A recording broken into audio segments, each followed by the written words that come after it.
Ay guys, isang mapagpalang araw ulit sa ating lahat at welcome back sa aking YouTube channel. So nandito ako ulit sa aking project na two-story residential na renovation. So ang gagawin ko ulit ay pagpapatuloy ko itong aking nasimulan na abang para sa water heater dito sa ground floor, CR ng ground floor. So dahil hindi na nga magamit yung dating abang, ang gagawin ko ay papupuntahin ko na yun dyan sa ceiling. Then bubutasin ko itong part na to. Ito double box ko yan doon. May box yan dyan sa taas. Kasi nga yung outlet doon sa kabilang kwarto ay makikiraan sa tubo nitong ilaw. Papunta pababa dito sa switch. Papunta dito. And then may abang yan. Dating abang papunta sa kabilang kwarto. Kaya dyan ko na siya ipadaan. Tapos papunta doon sa panel board. May maliit na butas dito. So, pag nabutas ko yun doon, makikita ko yung liwanag dito. Mag-i-elbow ako ng 3/4 na maiksi lang. Then, susuot ko papunta doon para tukutin ko na doon sa kabila. Yan. Madudukot ko na dito kasi lalakihan ko yung pagkabutas niyan. A few inches later. Yan, initin na natin yung tubo natin. Nainig ko na rin yung tubo na lalagay natin dyan. Yan. So, tis-tis muna tayo sa karton na pang-init. Ayan. Then, suot. Ito.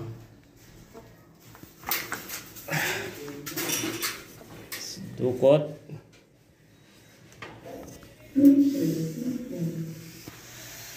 Ayun. Then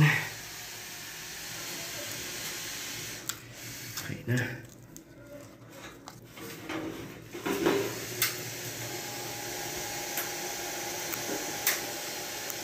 So, okay na yan.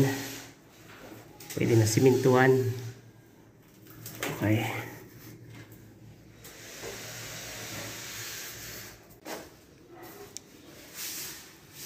Time check guys, 1:15 ng hapon. So yun dito guys, nagpanibago ako ng layout. Hindi ko na sinunod yung dati kong idea na dito ko siya ipapadaan sa may junction box ng sa gilid na to.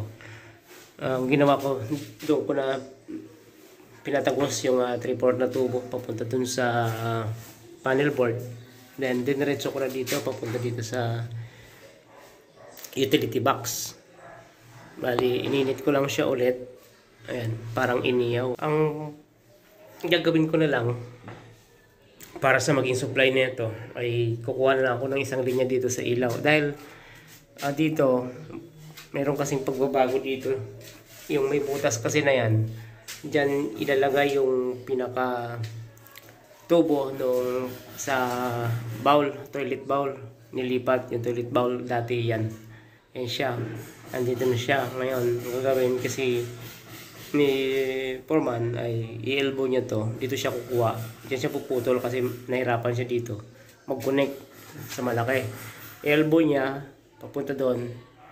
Then, papunta doon sa may butas. So, baka mahirapan yung ko, maipit yung tubo ko, yung double box ko dyan. Kaya, ang ginawa ko, diniretso ko na lang yung para sa water heater dyan. So, ang susupply lang naman ng ating power supply sa outlet ay itong isa at dalawa dun sa kwarto. So, may hina lang naman ng gamit niyan kasi pwedeng electric fan or charger lang. And then, blower lang din dito sa CR countertop, kaya walang pangambahan na mag-overload siya. No choice tayo, kaya ganyan ang pamamaraan natin dahil di naman natin sana magkaroon ng bara yung abang dyan dati. Then dito na dumating yung ilaw, may ilaw ulit na dumating na 20 peraso. So itong area na to, dining, alagyan ko siya ng 4. So tag-isa dyan sa bawat kanto. Then dito, okay, ito kasi may center light dyan, isa dito. And then meron pa doon isa. Yung isa para doon sa may kitchen island o center island kasi may center island dito. So may abang ako dyan sa taas. Pin light na muna ilagay natin. Then yung dito, kalimutan ko itanong yung nandun. Kasi may TV yan dyan. Yung distansya niyan, nakalimutan ko itanong sa kanya. Siguro ipagpaliban ko yung part na yan. Ito muna. Okay. So yan guys, nakabit ko na yung mga pin light dito sa dining area. At dalawa lang muna ang umiilaw dahil yung dalawa na hindi umiilaw ay additional yon. Dati kasi ay walang pinaabang na ilaw doon. So, ito, panel board ay wala pa. Sasaka na lang yan. At dito ay resolbahin pa natin yan. Maraming salamat guys sa patuloy na pagsuporta sa aking channel at pakiabangan naman po yung mga kasunod na video. God bless po sa ating lahat.